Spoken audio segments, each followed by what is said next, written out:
Hello, Aries. Thanks so much for tuning in. I'm Astrogirl, and we're looking at June 13 through June 19. So we really are halfway through 2016. And it's a very social start to the week for you, with the moon in Libra, your relationship zone, meeting up with the sun and Venus in Gemini. And that is your chit chat, flirt zone. So it's a great time for those of you who are single to get out there and mingle. It's a very positive time. And even if you don't meet the love of your life, you will definitely meet some great friends. Geminis and Librans are really good matches for you right across the cosmic board. They're air signs, fire and air get along very well.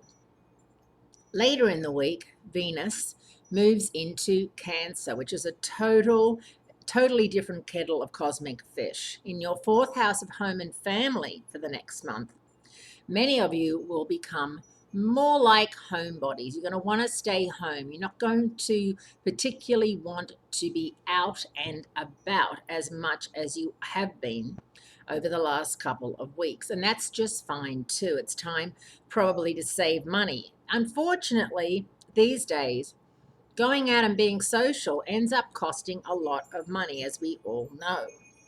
And it seems ridiculous that, drinks are $15 and dinners end up being $60, $70. And if you do that 3, 4 times a week, you can go broke very quickly.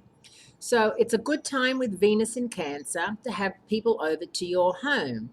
And whether or not you say, let's order something to eat or cook or barbecue or have everyone bring something and have a good time at home. You can always go out to a bar afterwards and have a couple of drinks, but not necessarily all spend hundreds of dollars on having a good night out, because it's easy to do so at home, and that's probably where you're going to feel better about doing these things when credit card bills from restaurants and you realize just how much money you've spent lately. Saturn and Neptune square over the weekend. They're both retrograde. Now, of course, Saturn is retrograde in Sagittarius and Neptune is retrograde in Capricorn.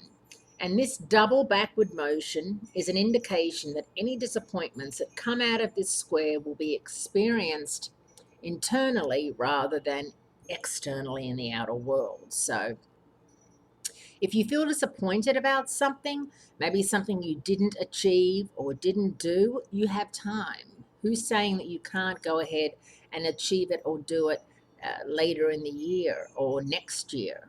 So, don't be too frazzled by that, because they're outer planets and they don't affect us on a personal level. So right through July, it's a really good time to go for it, because of course the planets are all moving forward, and you'll read more about that in my July reports. Don't forget to check those out. Thanks so much for tuning in, and I look forward to speaking to you again next week.